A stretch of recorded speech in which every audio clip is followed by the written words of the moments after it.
نعبدہ بما شرع اللہ بالحوادث والبدع، اور محمد رسول اللہ صلی اللہ علیہ وسلم جب ہم کہتے ہیں تو اس کا مفہوم یہ ہوتا ہے کہ اللہ کی عبادت کا طریقہ وہی ہوگا جو اللہ کے رسول صلی اللہ علیہ وسلم نے بتایا، اس کے علاوہ کوئی طریقہ نہیں ہوگا۔ عبادت اللہ کی، طریقہ محمد رسول اللہ صلی اللہ علیہ وسلم، یہ دو باتیں ہیں جن کو ماننے کے بعد میں کوئی شخص مسلم بنتا ہے۔ اس لیے اہل اسلام میں سے کوئی آدمی، خواہ اس کا تعلق فقہ والوں سے ہو یا حدیث والوں سے، ان باتوں کا منکر نہیں کہ اصل ہدایت جو ہے نا وہی ہے جو اللہ نے اتاری ہے اور جو محمد مصطفیٰ صلی اللہ علیہ وسلم نے پہنچائی ہے، اس میں کسی کو اختلاف نہیں۔ اب بات یہ ہے کہ رسول کریم علیہ السلام سے جو دین ہمیں پہنچا ہے اس کو جاننے کا کیا طریقہ ہے۔ اگر ہم یہ تکلیف دیں، سب لوگوں پر یہ پابندی عائد کریں کہ سب عالم بن جائیں، سب محقق ہوں، سارے قرآن و حدیث کے ماہر ہوں، احادیث کے بارے میں پورا انہیں علم ہو کہ کون سی روایت ضعیف ہے، کون سی صحیح ہے، یہ پہلے کا حکم کون سا، بعد میں حضور نے کیا حکم دیا، تو آپ جانتے ہیں کہ یہ تکلیف ہے مالا یطاق، ایک ایسی تکلیف ہے جو بالکل ناقابل برداشت ہے، ساری دنیا عالم نہیں ہو سکتی۔ اس لیے طریقہ یہی ہے کہ کچھ علم والے لوگ ہوں گے جو پوری طرح اپنے فن کے ماہر ہوں گے، یہ نہیں کہ تھوڑا بہت پڑھا اور کسی مسجد میں وہ امامت کرنے لگا، ٹھیک ہے وہ نماز پڑھاتا، مگر عالم ہونے کے لیے ضروری ہے کہ وہ دین سے پوری واقفیت رکھتا۔ تو عالم کے لیے تو یہ ضروری ہے کہ وہ پوری محنت کرے کہ اللہ کے رسول علیہ السلام سے جو دین ہم تک پہنچا ہے، اور اس میں بہت سی چیزیں لوگوں نے غلط بھی ملا دی ہیں، صحیح بات کیا ہے اس کے لیے تحقیق لازم ہے۔ وہ اگر تقلید کرے کہ فلاں امام یہ کہہ گیا تو یہ بات اس کی شان کے بالکل شایع نہیں، نالائقی ہے، اور ہو سکتا ہے یہ شرک کی شمار ہو کہ تم نے رسول اللہ کے مقابلے میں ایک امام کو یہ درجہ دے دیا،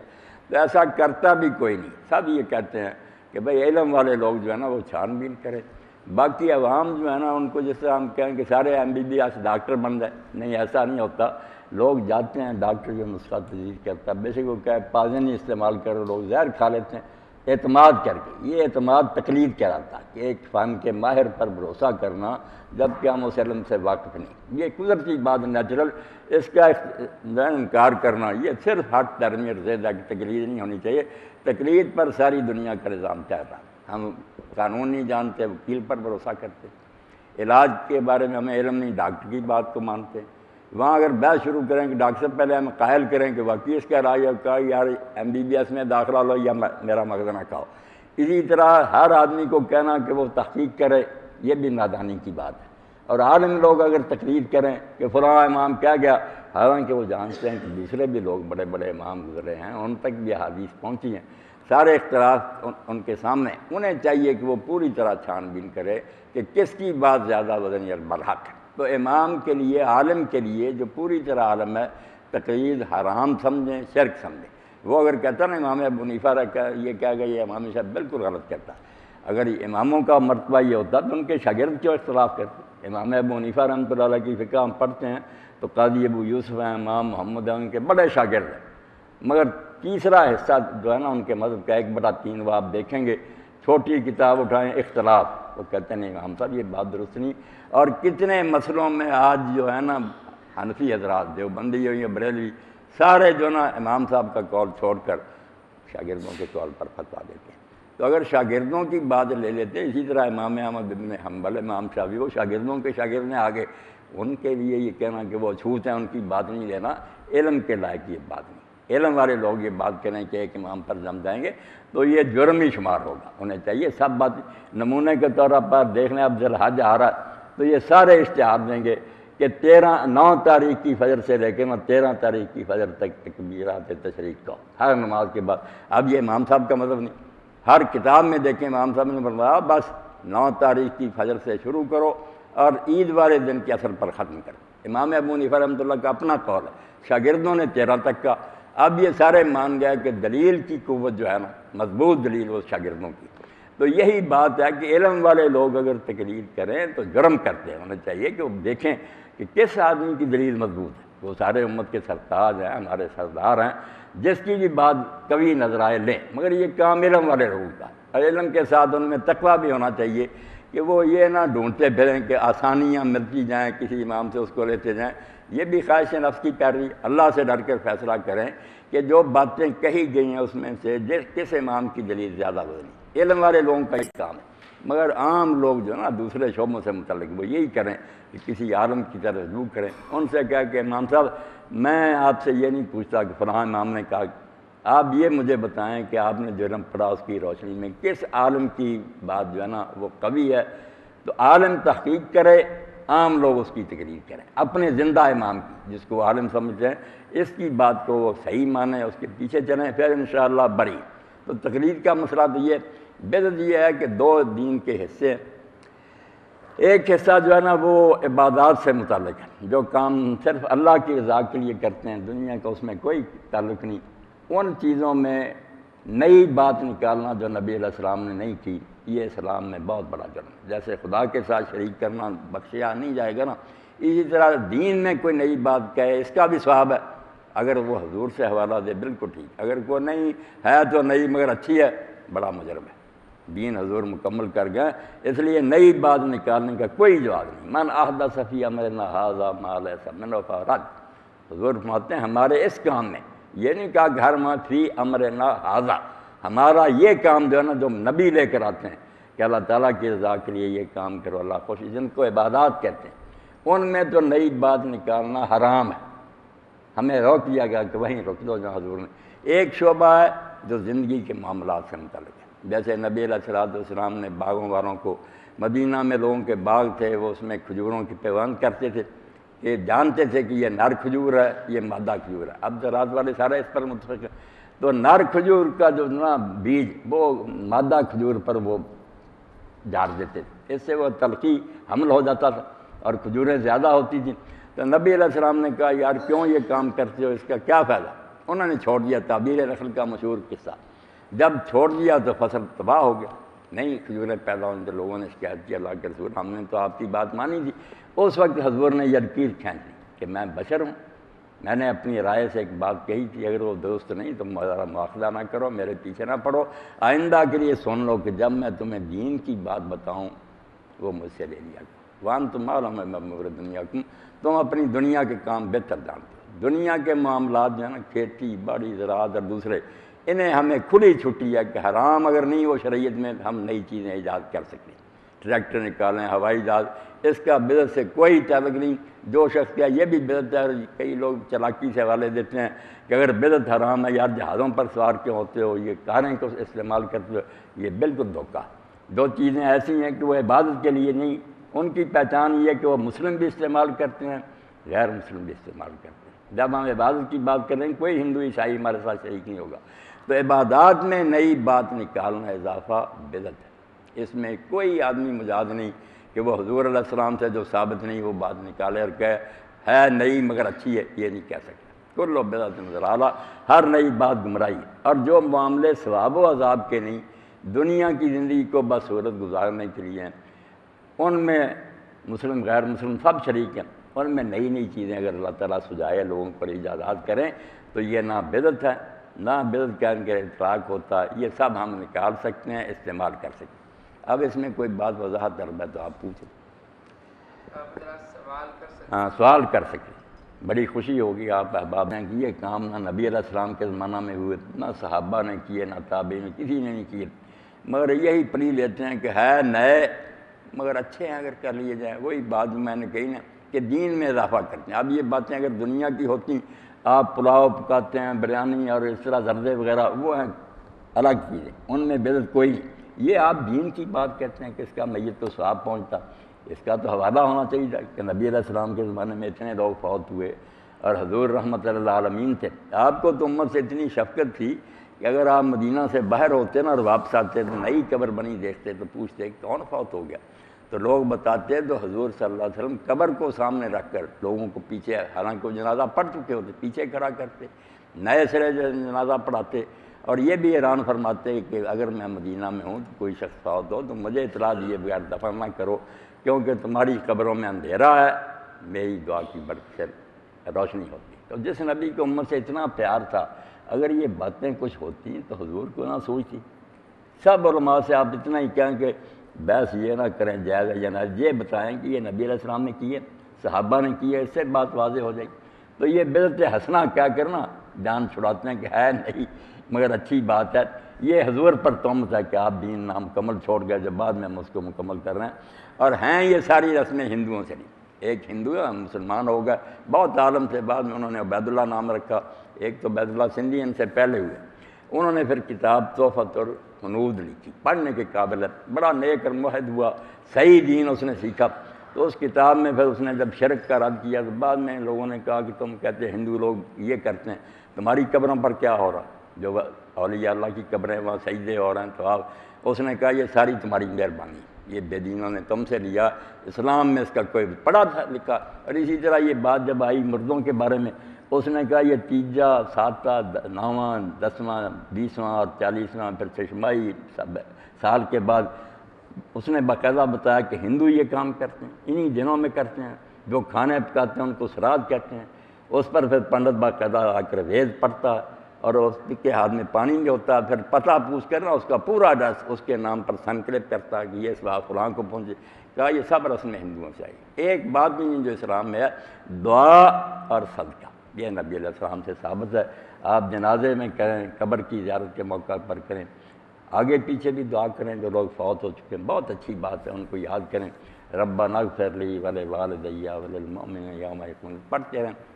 اور صدقہ بھی نا جو توفیق ہو سکے، اس کے لیے کھانے پکانے کی بھی ضرورت نہیں، جو بھی آپ کسی غریب کو دیتے ہیں اس میں نیت کر رہے ہیں کہ اللہ تعالیٰ اس کا اجر و ثواب جو نا جو فوت شدگان کو دے۔ یہ دو چیزیں سنت سے ثابت ہے۔ اس کے علاوہ نا تلاوت قرآن کر کے بخشنا یا نماز پڑھ کے، لوگ کئی اس کے بھی قائل ہیں مگر اس کا ثبوت نہیں، جیسے امام نبی فرماتے ہیں جس پر اجماع ہے امت کا، جو صحیح حدیثوں میں ثابت ہو، دو ہی باتیں، دعا ہے میت کے لیے اور اس کے لیے صدقہ، یہ ثابت چیز ہے، یہ کر سکتے ہیں مگر اس کے لیے یہ رسمیں کرنے کی کوئی ضرورت نہیں، خاموشی سے جو دیتے رہتے ہیں نیت کر لیں کہ ابا جی کو اور اماں کو اس کا ثواب پہنچے، انشاءاللہ نفع بخش ہوگا۔ ہاں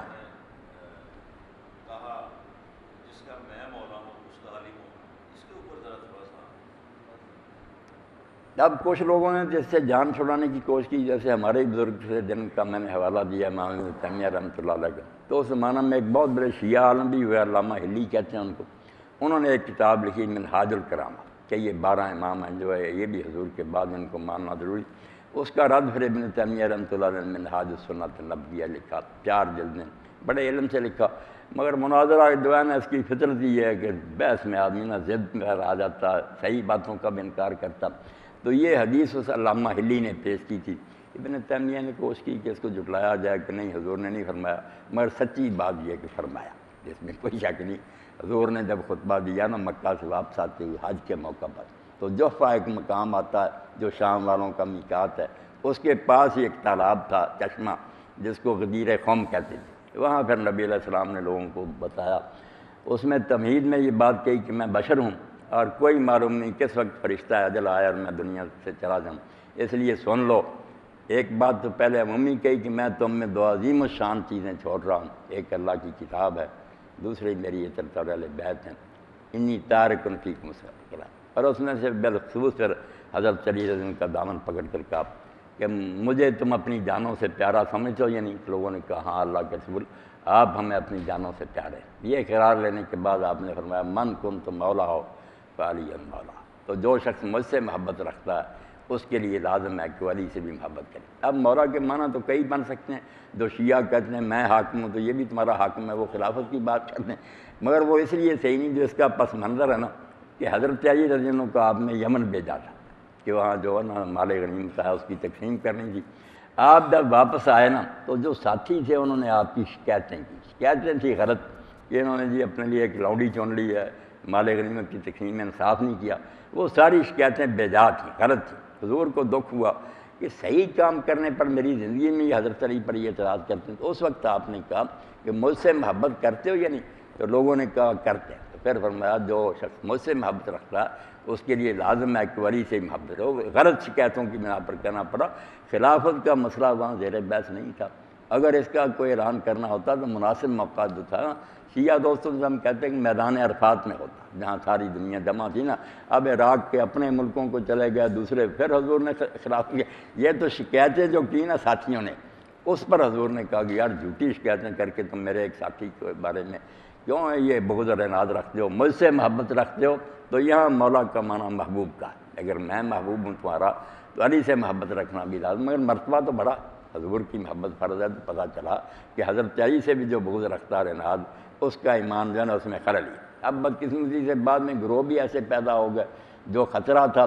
کہ ایک دور آیا کہ مسلمانوں کے یہ ممبر جو ہے نا یہ آلودہ ہو گئے کہ خطبہ جمعہ میں حکمرانوں نے حکم دے دیا کہ جب خطبہ پڑھو تو نعوذ باللہ اس میں کہو، اور یہ سنت بن گئی، کوئی اس کو ناغہ نہیں کر سکتا تھا کہ علی اور اس سے محبت رکھنے والوں پر اللہ کی لعنت ہے، یہ ممبروں پر کہا جاتا۔ اور جو بیچارہ احتجاج کرتا یا رسول اللہ کا ممبر اور حضور کا محبوب بھائی تو مرنے کے بعد لعنت کر رہے، اس کا سر اڑا دیا جاتا۔ صرف عمر بن عبدالعزیز اور ہشام بن عبد الملک نے اپنے زمانہ میں روکا، ورنہ امیر معاویہ سے شروع ہو کر 132 ہجری تک یہ بدعت جاری رہی، حضرت علی پر لوگ لعنت کرتے رہے۔ اور ایک گروہ خارجیوں کا اٹھ کھڑا ہوا جو حضرت علی کی فوج سے باغی ہو گئے، انہوں نے کہنا شروع کر دیا کہ علی کافر ہو گیا، پہلے واقعی امیر المومنین تھا مگر ثالثی جو مانی نا اس نے اس کے بعد یہ بھی کافر۔ تو ایسے گروہ نکل آئے جن کے بارے میں حافظ بن حجر کہتے ہیں کہ بجائے محبت کے وہ آپ کو کافر کہنے لگے، بغض رکھنے لگے۔ اور اب بھی لوگ موجود ہیں جو کتابیں لکھتے ہیں کہ علی کا زمانہ جو ہے نا خلافت کا دور نہیں، وہ 3-4 سال فتنے کیا، وہ کبھی خلیفہ نہیں بنا، کہلاتے ہیں اہل سنت ہیں مگر ایسی بیہودہ باتیں لکھتے ہیں۔ انہی کے پیش نظر حضور کو یہ اعلان کرنا پڑا کہ مجھ سے محبت رکھتے ہو تو پھر ایمان کا تقاضا کہ علی سے بھی محبت ہے، بڑا مرتبہ صلی اللہ علیہ وسلم رضی اللہ تعالیٰ۔ اب بس اب اس میں بھی لوگ نا کچھ زیادتی کرنے لگے، کچھ بالکل ہی منکر ہو گئے کہ جہیز اسلام میں کوئی نہیں۔ جعفر شاہ رضی پھلواری وہ بھی انشاءاللہ آپ کی بات ہی سن لی۔ تو کئی لوگوں نے تو یہ لکھنا شروع کر دیا، مضمون لکھے کہ جہیز اگر کوئی اسلامی طریقہ ہوتا نا تو اس کا کوئی عربی نام ہوتا،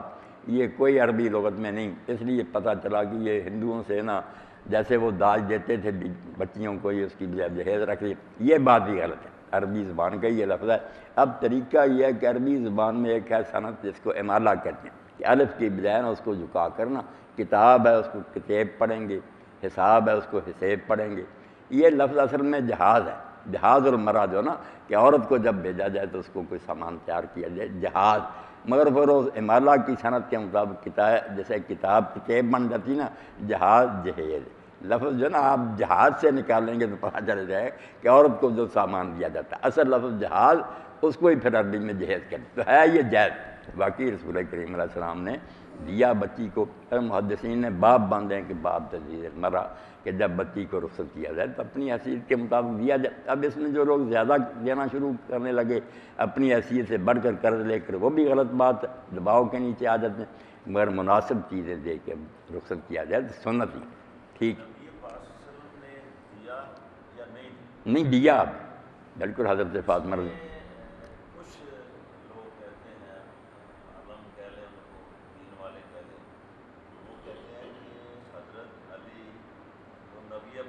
صلی اللہ علیہ وسلم تمہارے پاس کیا ہے؟ انہوں نے کہا کہ ایک تو گھوڑا ہے، ایک اس کے اوپر وہ بہتر کیا ہے، وہ تلوار ہے، ذرا ہے میرے پاس جی گھوڑا۔ تو انہوں نے کہا گھوڑا تو ٹھیک ہے، باقی چیزیں بیچ دو۔ ذرا کے بارے میں آتا نا، ذرا بھائی تو کہا گیا کہ حضرت عثمان رضی اللہ تعالیٰ خریدا، وہ کافی پیسے دیے، تو اس سے انہوں نے وہ خریدا مشکیزہ جو ہم کہتے ہیں کہ نبی پاک صلی اللہ علیہ وسلم وہ اس سے خریدا گیا، نبی پاک نے کوئی جہیز نہیں دیا۔ نہیں، مسلم جامع میں دیکھیں نا صاحب حدیث پاک آتی ہے، حضور نے اپنے پلے سے دیا، وہ جو تھا نا سامان کچھ خوشبو وغیرہ دوسری چیزیں گھر کا خرید کر دیا، وہ حضرت علی کی ذرا کی قیمت سے تھا، مگر یہ چیزیں جو سرانہ اور بستر ساری یہ خود حضور نے اپنی طرف سے دی، بالکل علیحدہ روایت ہے۔ تو جہیز ٹھیک ہے، جہیز کوئی برائی نہیں، مگر اپنی حد سے بڑھ جانا، بوجھ اپنے پر لاگو کرنا یہ نہیں ٹھیک۔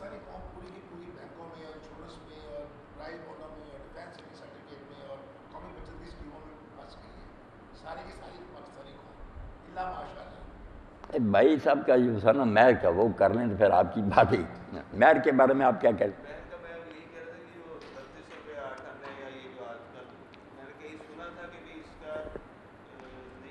جب نکاح ہوتا نا تو اس وقت پوچھتے نا ہم کہ مہر، تو لوگ کہہ دیتے ہیں شرعی، اب شرعی کوئی مہر ہو تو ہم لوگوں سے کیوں پوچھے؟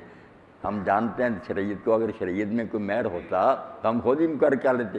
شریعت میں کوئی مہر نہیں، آپ نا ایک جوتی کے جوڑے سے لے کر کروڑوں اور لاکھوں تک دینا تو دے سکتے ہیں، مگر حیثیت کے مطابق ہونا چاہیے، بچے پر بوجھ نہیں ہونا چاہیے، خوش دلی سے دینا چاہیے۔ اللہ نے اس کا نام رکھا صداق، وآتوا النساء صدقات نحلہ، صدق سے نکلانا، جیسے صدق سچائی کو کہتے ہیں۔ مولا علی قاری فرماتے ہیں یہ دل سے رغبت کا ثبوت ہے کہ واقعی شوق سے بچی کو لے رہا، اس لیے دلیری کر کے دیں، باقی خرچ جو ہے نا بڑی وغیرہ نہ کریں۔ مہر کے موقع پر تو کہیں ہم 1000 کی بجائے 2000 دیتے ہیں۔ کئی نکاح ایسے بھی انہوں نے بچوں نے خود کہا کہ مولانا آپ 2000 کے ہم کر رہے ہیں، میں 10,000 دیتا ہوں، شاباش ہے۔ اللہ کہتا خوش دلی سے دو، مہر ہی تو کرام، یہ ٹوکن ہے کہ واقعی تم صدق سے اور دلی رغبت سے اس بچی کو لے رہے، شوق سے۔ تو مہر کی کوئی حد نہیں مقرر دین میں، بالکل اللہ کے رسول اللہ علیہ السلام نے تھوڑے تو کر بھی کیا، بہت ایک جوتی کا جوڑا ہی بچی راضی ہوگی وہ بھی ٹھیک ہے، اور جب زیادہ سے زیادہ بھی لوگوں نے دیا اس کو بھی قبول کی، خوش دلی سے دینا چاہیے۔ اس کا جو ہے نا کہ لکھ دیتے کہ اتنا مہر ہے مگر وہ دینا لینا نہیں ہوتا، یہ بھی حرام ہے۔ جس کا ارادہ نا کہ دینا نہیں، صرف یہ کہ دباؤ ہے کہ ڈرتا رہے اگر طلاق دی تو اتنا دینا پڑے گا، یہ بھی حرام ہے، ناجائز بات ہے۔ ایسا مہر جس کے بارے میں پہلے ارادہ کا ادا نہیں کرنا، وہ تو حضور نے فرمایا زنا ہی ہے، پھر کیا ہے نکاح، اتنا مقرر کرو جو دینا ہے، اور بہتر یہ ہے کہ پہلے ہی دے دیا جائے، ادا کر دیا جائے۔ اسی کا حصہ ہے کہ لڑکی والوں کے گھر جب برات جاتی ہے تو کھانا کئی حضرات کہتے ہیں کہ حرام ہے لڑکی والوں کے گھر، سوائے ولیمہ کا، ولیمے کا ہے کہ وہ ٹھیک نہیں، ولیمہ اپنی جگہ پر سنت ہے، وہ ٹھیک ہے، مگر جب لوگ جاتے ہیں نا مہمان، ان کے لیے کھانا پکانا، وہ اسراف اور جو ہے نا تبدیل زیادہ کرتے لوگ، وہ اپنی جگہ گناہ ہے، ہر موقع پر ہی، مگر یہ جو ہے نا مہمان آیا ان کو کھلانا، اس کے لیے دیکھیں نجاشی نے، شاہ حبشہ نے جب غائبانہ حضور علیہ السلام کا نکاح کیا، سنت قائم ہو گئی کہ حضرت ام حبیبہ رضی اللہ تعالیٰ عنہ اپنے خاوند کے ساتھ ہجرت کر کے گئیں۔ اب وہ نبی علیہ السلام کے پھوپھی ذات تھے، ابو احمد بن جاش، مگر بدقسمتی آ گئی، وہاں عیسائیوں کے ساتھ بیٹھنے لگے۔ ام حبیبہ نے بتیرا کہا کہ دین کے لیے مکہ چھوڑ کر آئے، ان کی صحبت میں نہ بیٹھ، مگر وہ گمراہ ہو گئے، شراب کے عادی ہو گئے، اسلام چھوڑ دیا، کافر ہو کر مر گئے۔ اتنی بدقسمتی، پہلے وقتوں کے مومن مگر اسلام چھوڑ گئے، یہ بیچاری بیوہ رہ گئی۔ تو نبی علیہ السلام نے پھرنا حضرت عمر بن امیہ زمری کو بھیجا کہ شاہ حبشہ کو، نجاشی کو کہو کہ میرا ان کے ساتھ نکاح کر دیں۔ اس نے ہی خطبہ پڑھا، اس نے حضور کا غائبانہ پھر نکاح کیا، جو بنی امیہ میں سے دوسرے کچھ مہاجر تھے ان کو ولی بنایا، تو بعد میں کھانا اس نے کھلایا اور کہا یہ انبیاء کی سنت ہے، کوئی اٹھ کر نہ دربار سے جائے کھانا جو ہے شادی کا۔ تو یہ افراط تفریط نہیں ہونی چاہیے، نہ ادھر لڑکیں نہ زیادہ فضول خرچی کی طرف جائیں، درمیان میں رہیں۔ جی فرمائے نا، بینکوں کی بات کیا تھی؟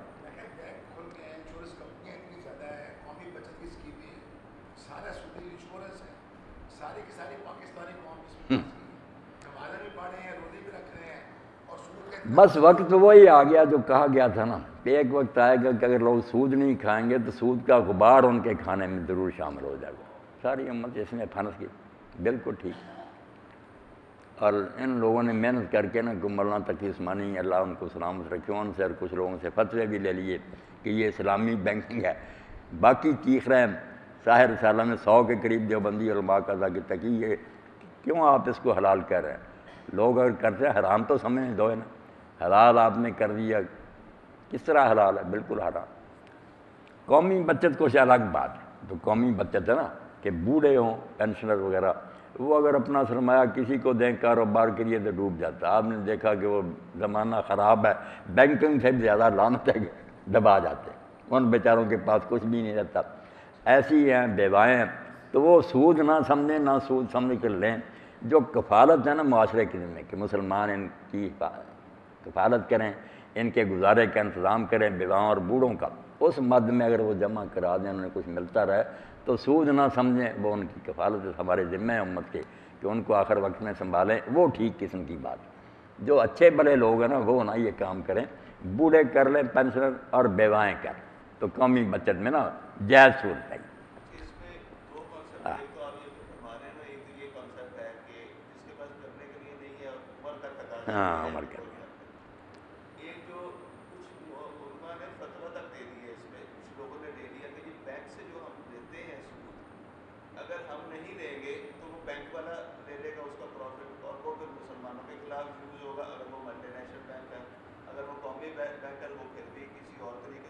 لہٰذا ہم ہی لے لیتے ہیں اور ہم لے کر خود ڈسٹریبیوٹ کر دیتے ہیں غریبوں کو. ایک یہ کانسیپٹ لے رہے ہیں. نہیں یہ بات ٹھیک ہے، اس کا تو میں بھی حامی ہوں کہ جو سود بن گیا نا تندرستوں کا بھی اچھے بڑے لوگوں کو وہ چھوڑنا نہیں چاہیے. بینک کو چھوڑ دینا سے دوہری غلطی نہ کہ ایک آپ نے سود اور پھر بینک ظالم کی مدد کر دی. واقعی لے لینا چاہیے مگر خود نہیں استعمال کرنا چاہیے. اس کو ایک نجاست سمجھنا چاہیے، گندگی لگ گئی ہے اس کو دھونا کہ جو لوگ بیچارے واقعی معذور اور مجبور ہیں نا صدقے کے مستحق ان کو دے دیا جائے، خود نہیں لینا چاہیے، رکھنا چاہیے. ہاں دے دیں غریب. اس کی بنیاد وہی ہے نا کہ جب مکہ شریف میں یہ سورہ روم اتری نا تو اللہ تعالیٰ نے یہ پیشگوئی کر دی. اب رومیوں کی جنگ ہوئی تھی اور کافر مشرکین کی،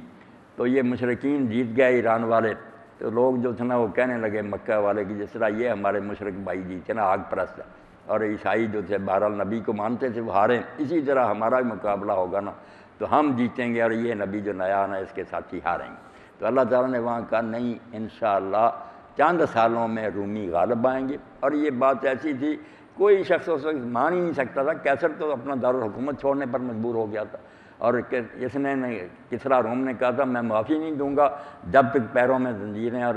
بیڑیاں پہنا کر اسے دربار میں حاضر نہ کیا جائے اور یہ مسیح پر لعنت نہ کرے. اتنی مجبوری ہوگی کہ روم میں. اس وقت خدا بولا کہ ان قریب رومی غالب آئیں گے، اور وہ زمانہ ہوگا جب مسلمان بھی اس دن خوش ہوں گے. ادھر بدر کی خوشی ہوئی اور ادھر رومی جیت گئے 9 سال کے اندر میں. تو حضرت ابوبکر رضی اللہ عنہ جب یہ صورت اتری تو مشرکین کو یقین تھا کہ یہ بات ہو ہی نہیں سکتی. انہوں نے کہا اس پر کوئی شرط لگاؤ. اس وقت شرط حرام نہیں تھی ریحان، تو شرط لگائی گئی کتنے اونٹ.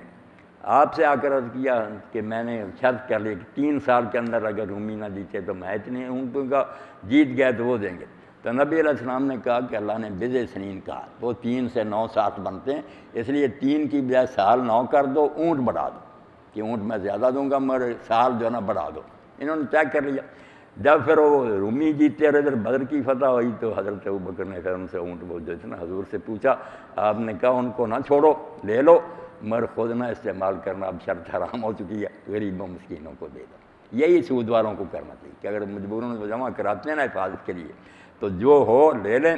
اور اس وقت کو پھر نیک کاموں پر نہ خرچ کریں. یہ مساجد وغیرہ یہ غریب اور مسکین لوگ ہیں نا جن کا خون نچوڑا ہوا معاشرے، ان کو دے دیں، ان غریبوں کی مدد کریں. اللہ اکبر، بڑی خوشی ہوئی، اللہ خیریت سے رکھے.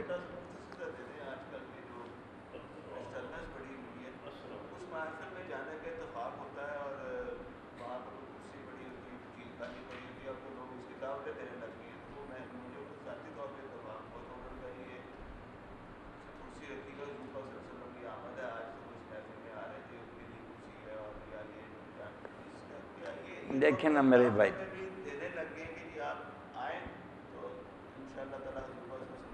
اللہ یہ امت خدا آفات میں کھو گئی والی بات ہے. اپنی طرف سے خیالی باتیں گڑ رہی.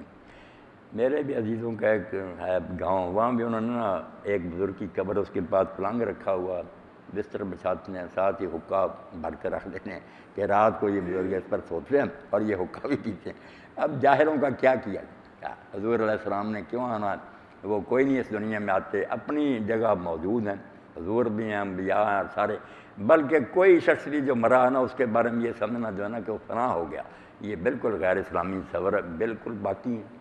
ہوش حواس قائم ہیں، آپس میں ملتے جلتے ہیں. 2 دنیایں ہیں، نیک لوگوں کی الگ ہے. وہاں ان کو اللہ تعالیٰ نے ایسے مکان الاٹ کر دیے ہیں جو کہا جاتا ہے نا قبر جہاں تک نظر جاتی کھل جاتی ہے، وہ وہاں بنگلے ہیں.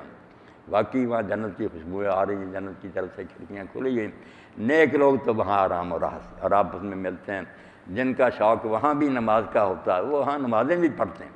جن کا اپنا حکم نہیں ہے وہاں کوئی، مگر جن کو ہے نا مزہ کہ ہم تو اللہ کی بات کریں وہ وہاں بھی پڑھ رہے ہیں. حضرت ثابت بنانی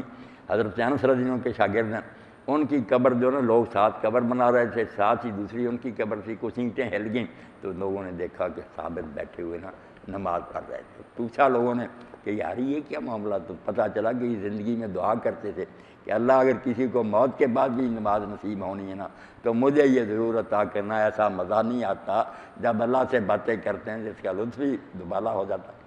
تو دنیا تو آباد ہے مگر یہاں نہیں آتے کوئی. اس کا نبی علیہ السلام نے حوالہ دیا کہ جب کوئی شخص مرتا ہے نا نیک ہے تو اس کی روح عالم ارواح میں نیکوں میں شامل کی جاتی ہے، تو پھر سب کو اطلاع ملتی ہے، جو اس کے جاننے والے تھے نا، بھائی بہنیں دوست وغیرہ جو جا چکے ہیں ان کو خبر ملتی ہے، وہ سارے اکٹھے ہوتے ہیں، اس سے پھر پوچھنا شروع کرتے ہیں کہ فلاں کا کیا حال تھا، فلاں کا کیا حال، جو دنیا میں پیچھے لوگ، تو اس میں چلتے چلتے کسی ایسے کا ذکر بھی آ جاتا جو اس سے پہلے فوت ہوا، جب اس کی بات آتی تھی یہ کہتا وہ تو مجھ سے پہلے فوت ہو گیا، تو پھر نبی علیہ السلام نے فرمایا غمگین ہو جاتے ہیں کہ اگر وہ پہلے فوت ہوا اور ہمارے ساتھ شامل نہیں ہوا تو پھر بدقسمت چھانٹی ہوگی، وہ تو سجین میں چلا گیا۔ تو دو جہان آباد ہیں، بالکل ہمارا سلام بھی پہنچتا اگر ہم سلام کریں، اور یہ بھی رسول اللہ صلی اللہ علیہ وسلم نے اطلاع دی ہے کہ امت کی بھی ساری رپورٹ حضور کی خدمت میں جاتی ہے، جو اجتماعی طور پر بادنا کہ امت میں یہ کچھ ہو رہا ہے، اس پر آپ نے فرمایا کہ میں اگر اچھی باتیں ہوں گی تو اللہ کا شکر ادا کروں گا، اور اگر تم گناہ کرو گے تو اللہ سے معافی تمہارے لیے مانگوں گا، میری زندگی کے بعد میری موت بھی تمہارے حق میں نفع بخش ہے، مجھے اطلاع ملتی رہی۔ اور یہ رشتہ داروں کے بارے میں بات ہے کہ ہر ہفتہ میں نا جو پیچھے کر رہے ہیں ان کے عزیز و اقربا سب کا ہمارا نامہ ان کے سامنے پیش ہوتا، تو وہ بھی اچھائی پر خوش ہوتے ہیں، اگر برے کام کرتی ہے اور یہ دوست غمگین بھی ہوتے ہیں۔ کئی صحابہ کرام کے بارے میں ایسا ہی آتا کہ بچے کو دیکھتے نا غلط حرکتیں کرتا تو اسے یہی کہتے کہ اللہ کے بندے اب تو بعد آدھا کیوں باپ کی روح کو اس دنیا میں تنگ کر رہا، اب تو یہ نالائکیاں چھوڑ دے۔ تو ہے جہان آباد، مٹ نہیں جاتے، دنیا نہیں ہے جہاں رہ رہے، ہم یہاں زندہ ہیں مگر وہاں نہیں جا رہے، وہ وہاں زندہ یہاں نہیں آتے، اللہ تعالیٰ کو اطلاع پہنچا دیتے، بالکل ٹھیک۔ جی آپ نے بڑا اچھا فرمایا کہ جیسے بھائی نے کہا کہ جو امیر آدمی ہیں پیسے رکھتے ہیں اگر وہ لے کے غریبوں میں بانٹ دیں، غریبوں کو دے دینے، ایسے ہی میں سمجھتا ہوں کہ جیسے ہم زکوٰۃ کے پیسے ڈیکلیریشن دے دیتے ہیں کہ نہ کاٹیں اور نکلوا کے اتنے پیسے ہم غریبوں میں بانٹ دیں۔ یہ بھی اچھی بات ہے، بانٹ دیں، یہ نہ ہو کہ پھر کوئی لالچ غالب آ جائے رکھ لیں، یہ نہ ہو، دے دیں، یہ تو پھر اللہ تعالیٰ ہاں جانتا ہے نا کیا نیت۔ اچھا ہمارے علماء حضرات اکثر فتوی بازی میں بہت جلدی کرتے ہیں، ابھی بھائی نے بات کی تو بینکنگ اور انشورنس کی، اسی طرح جب آپ نے فرمایا جہاز کا یا اور ایجادات کا تو ہم نے کہا یہ ٹیلی ویژن بھی حرام ہے، یہ بھی ہے، ہم سنتے رہے اپنی لائف میں، اب آگے یہ ویڈیو ہے،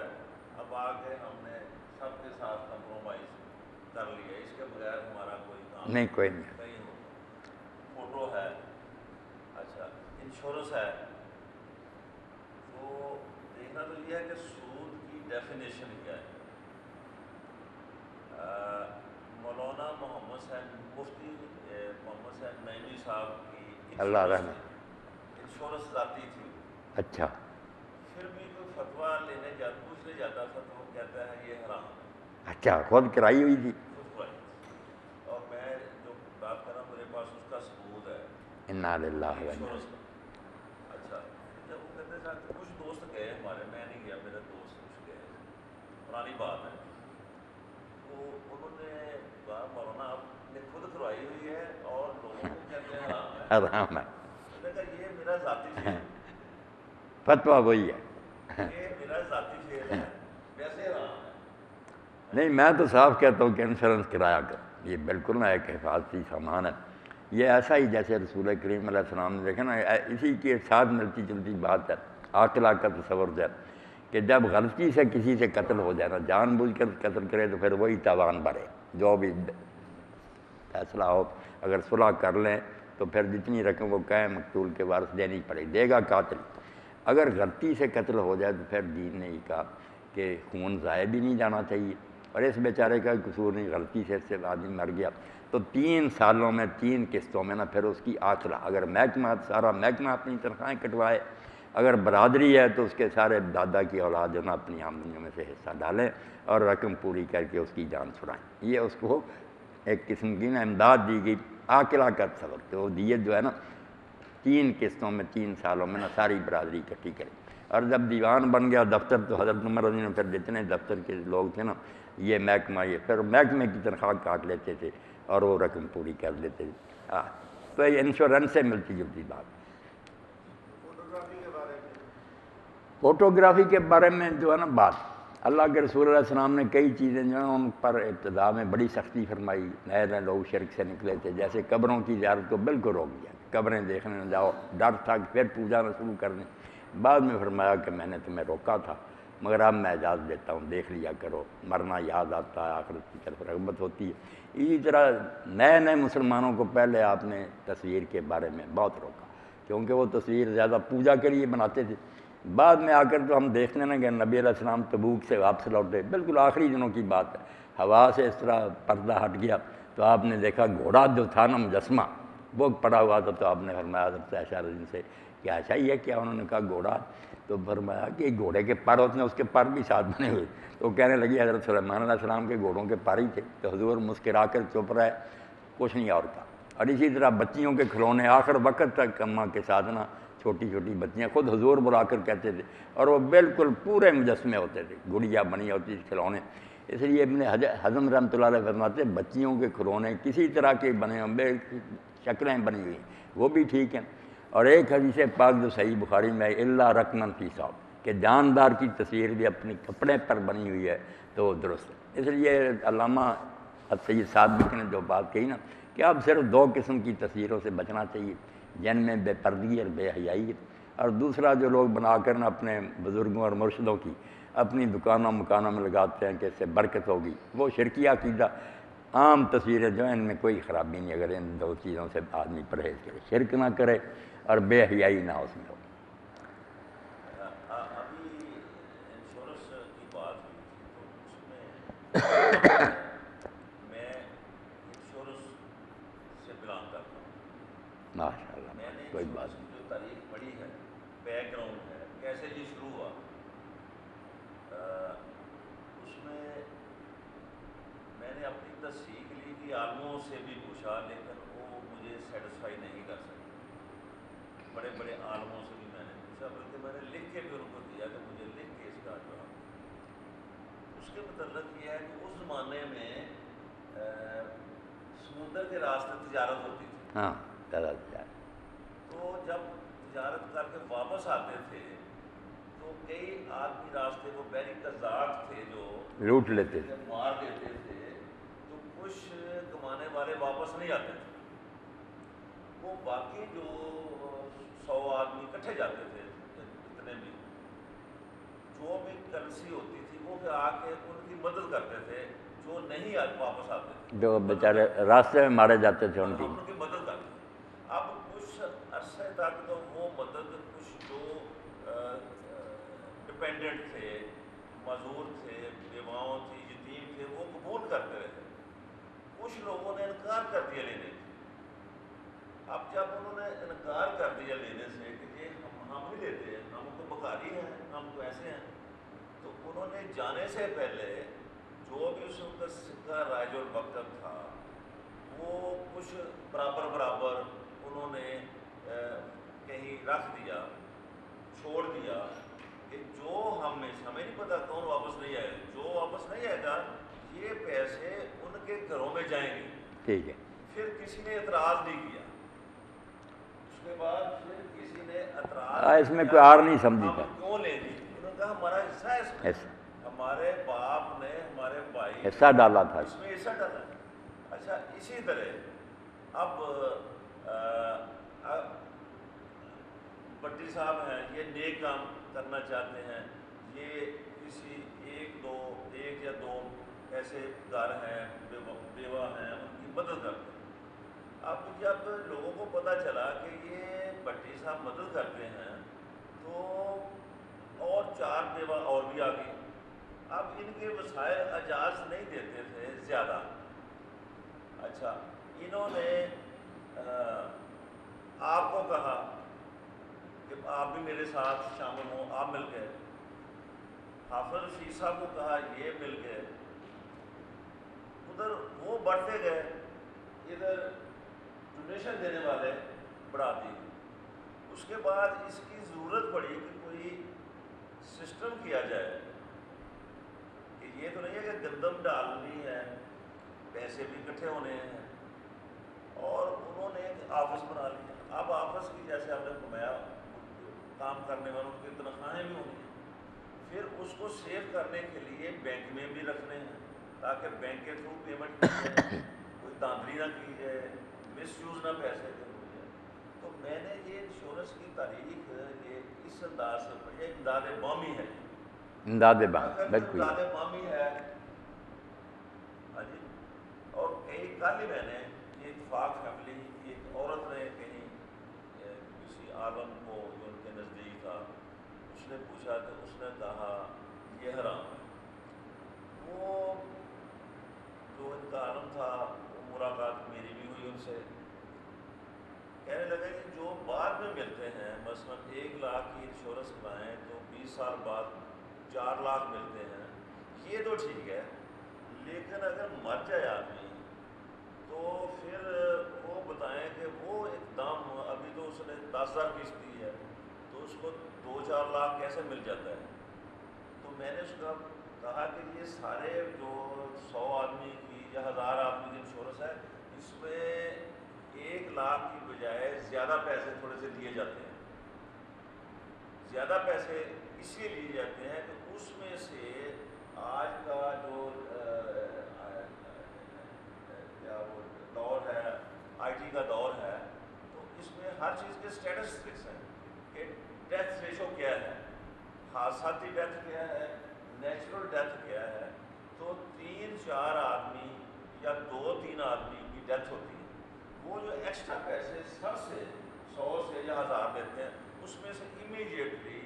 اس آدمی کی گھر والوں کی کفالت ہو جاتی ہے۔ کفالت پھر وہ مان گیا میری بات، بالکل کفالت یہ اس کو نہیں ہے سود وغیرہ ملانا چاہیے، فوٹو کے متعلق بھی میں نے انٹرنیٹ پہ دیکھا، یہ نہیں سود کے زمرہ ملانا چاہیے، یہ کفالت۔ فوٹو کے متعلق بھائی نے پوچھا، فوٹو کے متعلق بھی میں نے انٹرنیٹ پہ دیکھا کہ یہ وہ فوٹو نہیں ہے، یہ سائنس ہے۔ یہ ذاکر نائک نے اور 1-2 عالم تھے انٹرنیٹ پہ، انہوں نے انشورنس کے متعلق بھی یہی دلیل دی اور انہوں نے فوٹو کے متعلق بھی ماشاء اللہ، یہ سائنس ہے، یہ نہیں ہے کہ یہ وہ چیزیں ہیں۔ نہیں وہ سود جو ہے، سود واقعی حرام ہے۔ سود حرام ہے، اس کی ڈیفینیشن کیا ہے؟ غرر ہے، غرر ہے۔ اب یہاں پہ ایک آدمی اسٹاک ایکسچینج میں بیٹھا ہے، وہ کہتا ہے کہ یہ صحیح ہے، انشورنس غلط ہے۔ اچھا، حالانکہ جوا اس میں اوپر ایسے نہیں وہ نہیں ٹھیک بات۔ کچھ چیزیں ہمیں چونکہ نالج نہیں ہے کم، جیسے مفتی محمد صاحب نے، میں ذاتی طور پہ ایک دفعہ گیا، عید میلاد النبی کا ہم محفل کرتے تھے، اس وقت ضیاء دور میں وہ مسجد شورا کے ممبر بھی تھے۔ میں ان دنوں میں ان کو بلانے گیا تو مجھے کہنے لگے کہ میں آ نہیں سکتا۔ میں نے کہا کیا بات؟ کہنا کہ پتہ نہیں ضیاء صاحب کب مسجد شورا کا اجلاس بلا لیں۔ میں نے کہا مولانا صاحب یہ تو بات پوچھنا،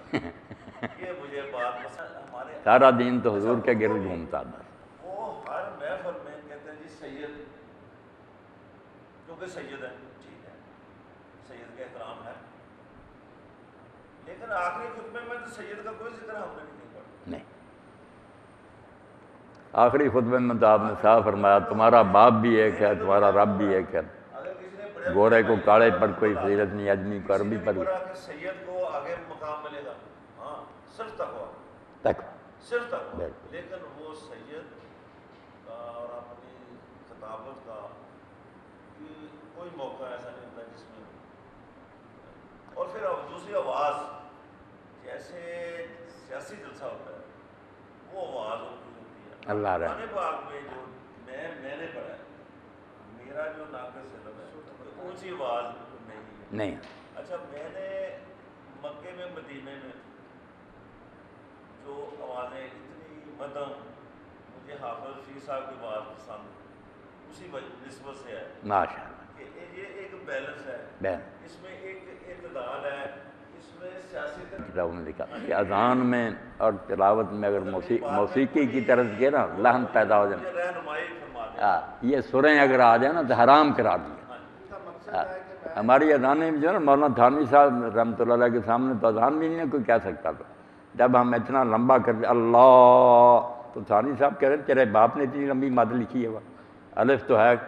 سادہ کہو اللہ اکبر، بس روب سے کہو، پوری ہمت کے ساتھ کہو کہ اللہ بڑا، مگر اتنا لمبا جو نا یہ دراز نہ کرو۔ اسی طرح اشہد اللہ آسمان پر رہ جائے گا وہ بھی غلط۔ تو سور پیدا کرنی نا موسیقی کے لحاظ، یہ اذان میں بھی حرام ہے، قرآن کی تلاوت میں بھی حرام ہے۔ انہوں نے ایک فن بنا لیا اس کو کہ رگیں ٹھیک کرتے رہتے ہیں۔ قرآن پڑھا جائے تو اس میں جلال ہو، رعب ہو، جہاں اللہ تعالیٰ عذاب کا ذکر کرتا ہے وہاں عذاب دب جائے، یہاں نعمتوں کا وہاں ذرا خوشی محسوس ہو، لہجے سے ہی پتہ چلے۔ آپ نے ٹھیک کہا کہ مکہ مدینہ کے امام جب پڑھتے ہیں نا، پڑھتے سادہ ہے مگر وہ پڑھتے ایسا، ان کا اتار چڑھاؤ بتاتا جاتا ہے کہ اس میں کیا بیان ہو رہا ہے۔ ان پڑھ بھی سمجھ آتا کہ اب یار کوئی خوشی کی بات ہو رہی ہے، یہ ڈراوا ہے جہاں امام صاحب بھی کانپ رہے ہیں۔ اصل میں تو ایسے ہی تلاوت ہونی چاہیے۔ باقی بہت بڑے امام گزرے ہیں بغداد میں، تھوڑی مدت یہ علامہ آلوسی رحمۃ اللہ علیہ، بڑی پیاری تفسیر ہے ان کی روح المعانی، جمع کر دیا انہوں نے سب پچھلوں کا۔ تو اس میں واقعہ لکھتے ہیں کہ ایک عالم جو تھا نا، وہ سوار تھا گھوڑے پر، لوگ اس کی رکابیں پکڑے ہوئے تھے، ساتھ ساتھ چل رہے، سب لوگ ادب سے کھڑے ہو جاتے۔ تو ایک سید بھی آیا، یہ کالے رنگ کے تھے، حبشی تھے عالم۔ تو سید نے آ کر لگام پکڑی، نشے میں تھا وہ، تو اس نے کہا کالے کلوٹے،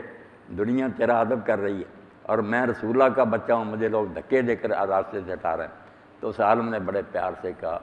کہ بیٹا مجھ میں لوگوں نے تیرے نانا کی شکل دیکھی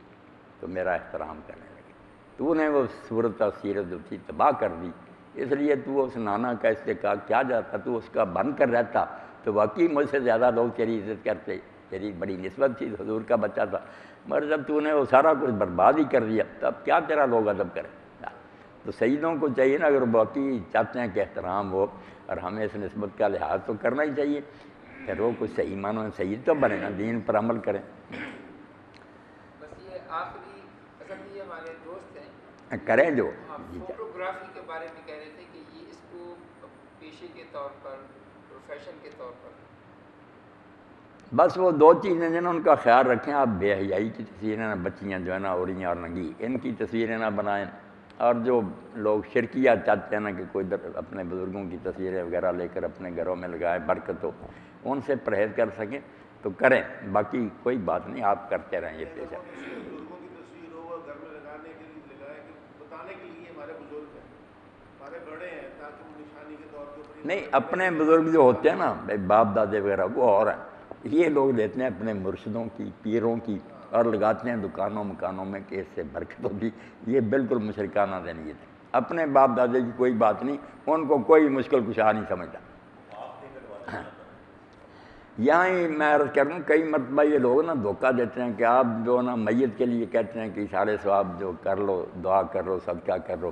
جب ہم بزرگوں کی نظر و نیاز دیتے ہیں 11ویں وغیرہ تو آپ کہتے ہیں وہ ناجائز ہے۔ ان میں زمین و آسمان کا فرق ہے۔ عام میتوں کے لیے ہم جو کرتے ہیں نا، ان کو مدد کا محتاج سمجھ کر ان کی مدد کرنا چاہتے ہیں کہ اللہ قبول کر کے ان پر کوئی رحم فرمائے۔ بزرگوں کی جو نیاز ہے نا، وہاں ان کا بالکل تصور نہیں کہ ان کی مدد کرنا، ان سے مدد لینا چاہتے ہیں کہ خوش ہو جائیں اور ہمارے کاروبار میں برکت دیں۔ یہ بالکل الگ قسم کی ذہنیت ہے۔ جیسے اللہ کے نام کی قربانیاں دے کر ہم اللہ کو خوش رکھتے ہیں نا کہ وہ ہمارے مال و اولاد میں برکت دے، یہ اس قسم کی بات ہے کہ 11ویں دیں گے، کنڈے دیں گے تو نیک لوگ جو ہیں خوش ہوں گے اور ہمارے کاموں میں برکت دیں گے۔ عام مردوں کے لیے جو ہم کرتے ہیں نا، ثواب پہنچے نہ پہنچے وہاں ہوتا کہ ان کی خوش مدد ہے، وہ گناہ گار ہیں، اللہ تعالیٰ ان پر رحم فرمائے۔ تو ایصال ثواب میں میت کی مدد کرنا چاہتے ہیں، نظروں و نیازوں میں بزرگوں سے مدد لینا چاہتے ہیں کہ ان کے نذرانے دے کر ان کو خوش کر کے نا مدد لیں۔ یہ صدر صاحب کا سوال تھا کہ جو ان کا ذکر کر رہے ہیں، آیا کہ ان کے پیچھے ان امامت میں ان کی نماز پڑھ سکتے ہیں؟ نماز پڑھیں، نماز کا نہ انکار کریں، نماز کے لیے تو آپ دیکھ لیں اللہ کے رسول علیہ السلام نے بھی ہدایت فرما دی تھی۔ اگر ایسا نہ ہوتا تو بعد میں جو وقت سمت پر آیا کہ شراب پی کر لوگ نماز پڑھاتے، بڑے بڑے بدکار مسلموں پر، وہ حاکم وقت ہوتے تھے، ان کو ہٹا بھی نہیں سکتے تھے مسلمان۔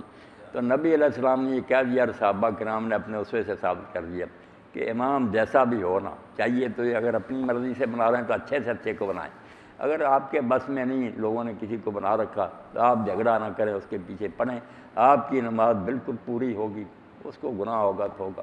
آپ نے بتایا کہ ایسے لوگ بھی آئیں گے امام جو کاٹ چھانٹ کر نمازیں پڑھیں گے، تو صحابہ کرام بیچارے پریشان ہوئے کہ ہماری نمازوں کا کیا بنے، فرمایا تو مانے پوری نماز کا ثواب ملے گا جو وہ کمی بیشی کریں گے اس کے وہ خود ذمہ دار ہیں۔ نماز پڑھنے سے انکار نہ کرنا امت کی وحدت کے لیے حضور نے سبق دیا۔ اب جو ہم دیکھتے ہیں آ کر پیشانی پر پڑھتے ہیں کہ لکھا بریلی دیوبندی اہل حدیث فلاں، اور وہاں سے لوٹ جاتے ہیں کہ یہ تو دوسرے فرقے بھائی قبلہ رخ ہے، قرآن پڑھ رہا ہے، بالکل طریقہ حضور کا اللہ اکبر سے سلام تک ہے۔ آپ نماز پڑھیں اس میں کوئی کوتاہی ہوگی بھوکتا پھرے گا، آپ کی نماز کو اس نے کوئی نقصان پہنچا نتھی نہیں ہوتی امام کی نماز کے ساتھ ہماری نماز ہے کہ اگر اس کی نہ ہوئی تو ہماری بھی نہ ہوئی۔ صرف یہ ڈسپلن ہے کہ اکٹھے پڑھو، نماز ہر ایک کی الگ الگ پیش ہوتی ہے، ایک ہی صف میں دو ساتھ ساتھ کھڑے ہیں، ہو سکتا ہے اس کی قبول ہو جائے دوسرے کی نہ قبول ہو، تو اپنی نیت نیک کرنی چاہیے، امام کا رونا نہیں رونا چاہیے، وہ کیسا بھی ہے نا۔ اگر آپ کا اختیار ہے کسی جگہ تو آپ ضرور مشورہ دیں کہ کوئی اچھا امام منتخب کریں، اگر بے بسی ہے یا کوئی دوسرا علاقہ تو آپ جو بھی وہاں ہے نا اس کے پیچھے پڑھیں۔ نمازیں جب سے الگ ہو گئی نا، یہ فتویٰ لوگوں نے دے دیا کہ فلاں فرقے کے پیچھے نہیں پڑھنی، اس وقت سے امت برباد ہوگی۔ جو وحدت کا سامان تھا کہ کم از کم نماز سے اکٹھی کرتی تھی ہم سب کو، وہ بھی ان کو کینچی پھیر دی کہ نماز نہیں پڑھنی فلاں گروہ کے پیچھے۔ یہ بالکل اسلام میں ایک نئی بدعت ہے جو ان لوگوں نے ایجاد کی، جعلی فتویٰ، کوئی یہ حکم نہیں۔ صحابہ کرام رضوان اللہ علیہم اجمعین کے دور میں حضرت عثمان کے زمانہ سے یہ سارے گروہ پیدا ہو گئے، شیعہ بھی پیدا ہو گئے، خارجی آ گئے، معتزلہ بھی۔ کسی صحابی نے کسی کے پیچھے نماز پڑھنے سے انکار نہیں کیا، شیعہ کے پیچھے بھی نہیں پڑھنے سے انکار کیا کہ نماز پڑھو اگر یہ غلط کوئی بات ہے۔ آپ اندازہ کریں حضرت عثمان رضی اللہ عنہ کی رواداری کا، حوصلے کا، کہ جب ان کو لوگوں نے گھیرا ہوا تھا، مسجد پر قبضہ کر لیا، آپ کو مسجد میں جانے سے روک دیا، تو آپ کے بھانجے نے عبید اللہ بن عدی نے آ کر پوچھا کہ امام مبارک تو آپ ہیں، وہ فتنے والا شخص نماز پڑھاتا، ہمارا دل نہیں چاہتا ان کے پیچھے نماز پڑھنے کا، جو صرف زبان سے برا نہیں کہہ رہے، قتل کے لیے آئے ہوئے تھے۔ تو آپ نے فرمایا نماز بہترین کام ہے، یہ کام جب وہ کرتے ہیں وہ ان کے ساتھ مل کر کرو، میرے ساتھ جو ظلم زیادتی ہے اس میں ساتھ نہ دو، نماز پڑھنے سے انکار نہ کرنا۔ صحیح بخاری کتنی بڑی بات، اپنے قاتلوں کے بارے میں کہا نماز تو ایک اچھا کام ہے، اگر وہ یہ کرتے ہیں تو یہ تو ان کے ساتھ کرو۔ یہ سب کے ان لوگوں نے بلا دیا۔ ہر ملا جو کہتا ہے نا کہ فلاں گروہ جو کافر ہے اس کے پھر مسلمان رہ کھائیں گے، سب کافر ہی کافر ہے۔ کافر وہی ہیں یہود نصارہ جو معاذ اللہ رسول اللہ کی گستاخی کرتے، جو آپ کا کلمہ پڑھتا نا اس کا کوئی مسلک اور عقیدہ ہے، وہ فہم کا اختلاف کہہ رہے ہیں، اس کی سمجھ نہیں آیا، اگر نیت نیک ہے تو انشاءاللہ نزعنا ما فی صدورہم من غل، ان سب کے سینوں سے اللہ ناراضگی نکال لے گا، یہ بھائی بھائی بن کر جنت میں بیٹھے ہوں گے، بریلوی بھی، دیوبندی بھی، شیعہ بھی، سارے اہل حدیث بھی، کوئی بات نہیں، نیت نیک کریں، فساد سے باز آئیں، کافر نہ کہیں ایک دوسرے کو، پھر کوئی بات نہیں۔ اپنے فہم پر اتنا اصرار جو میں نے سمجھا یہ وہی ہے آئی ہے، باقی سب کافر ہیں، گمراہی کی بات ہے۔ کہو میں نے یہ پڑھا میری سمجھ میں، مگر ہو سکتا ہے یہ غلطی ہے، اور دوسرے لوگ کہتے ہیں جو میرے خیال میں درست، مگر ہو سکتا ہے درستی ہے۔ بڑے بڑے نیک امام یہ کہہ کے مرے ہیں کہ جو میں کہہ رہا ہوں میرے خیال میں یہ درست ہے، مگر میں مانتا ہوں کہ ہو سکتا ہے یہ غلط ہو، اور جو دوسرے ان کی بات میں خطا کہتا ہوں مگر یہ تو میرا ثواب، ہو سکتا ہے وہی درست ہو میری نہ ٹھیک ہو۔ تو اتنا حوصلہ رکھنا چاہیے، یہ امت کو برباد نہیں کرنا چاہیے، اس سے بڑا کوئی گناہ نہیں۔ موسیٰ علیہ السلام جب لوٹے ہیں اللہ نے اطلاع دے دی کہ بچڑا پوجا تو غصے میں آئے، ہارون علیہ السلام کو بڑے بھائی ہیں، 3 سال بڑے ہیں، نبی ہیں، داڑھی سے پکڑا سر سے اور کہا تو نے کیوں نہ صحیح انتظام کیا؟ تو انہوں نے کہا میں اس سے ڈر گیا کہ تو یہ نہ کہے کہ میرے بعد تو نے بنی اسرائیل میں تفریق پیدا کر دی، 2 گروہ بنا دی، تیرے فیصلے کے انتظار میں رہا کہ جو موسیٰ آئیں گے اصل انچارج تو وہ ہیں، یعنی اس لیے رک گئے کہ یہ نہ کہیں کہ فرقتا بین بنی اسرائیلیوں میں تو انہوں نے گروہ بنا دی، شرک ہوتا ہوا دیکھ کر۔ یہ چھوٹی چھوٹی بات میں وہ نہیں مسلمان، وہ نہیں مسلمان، کیوں نہیں مسلمان؟ بریلوی نظر آئے جو سب کے پیچھے نمازیں پڑھو، اگر ان کے عقیدے میں کچھ غلطی ہے تو جواب اللہ کو دیں گے، وہ بھی بد نیت لوگ۔ عوام کا کیا گلا کریں، وہ بیچارے تو اپنے عالم پر اعتماد کرتے ہیں، جاتے ہیں وہ سناتا ہے قرآن عزیز، وہ سمجھتے بیچارہ ٹھیک ہی کہہ رہا ہے، اب کیا کریں آپ عام پبلک کے لوگ۔ کافر کہنے سے پرہیز کرنا چاہیے، اس سے بڑا کوئی جرم نہیں کہ ایک شخص کلمہ پڑھ رہا اور آپ اس کو کافر کہہ رہے ہیں۔ یہ ہم کافر زیادہ لوگوں کو کہہ دیتے ہیں، یہ کہتے ہیں زیادہ تر کہ یہ حرام ہے، یہ حرام ہے، یہ حرام، بہت زیادہ کافر آپ صاف صاف پھر یہ بھی آپ قرآن مجید دیکھیں، اللہ تعالیٰ جگہ جگہ کہتا ہے کہ اپنی زبانوں سے یہ نہ کہتے جاؤ کہ یہ حرام ہے یہ حلال، حلال حرام کرنا اللہ کا اختیار ہے، بندوں کو کوئی حق نہیں، یا صاف دلیل ہو آپ کے پاس کہ اللہ نے اس کو حرام کہا، ورنہ رسول اللہ بھی حلال حرام نہیں کر سکتے۔ آپ پہنچاتے ہیں ہمیں اللہ کا حلال و حرام، اپنی طرف سے کوئی نہیں کر سکتی۔ قانون سازی جو ہے نا یہ اللہ تعالیٰ کے اختیار، وہی حاکم ہے، اس کو حق ہے کہ وہ رعیت کو حکم دے۔ اس لیے پوری امت مانتی ہے کہ شارع جو ہے نا قانون ساز وہ صرف اللہ کسی۔ آپ حج پہ جا رہے ہیں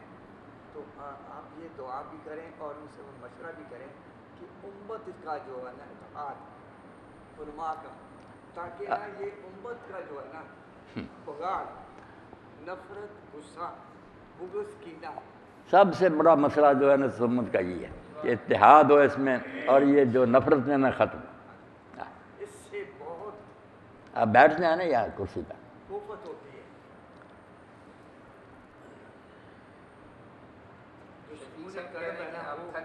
چلو کوئی بات نہیں،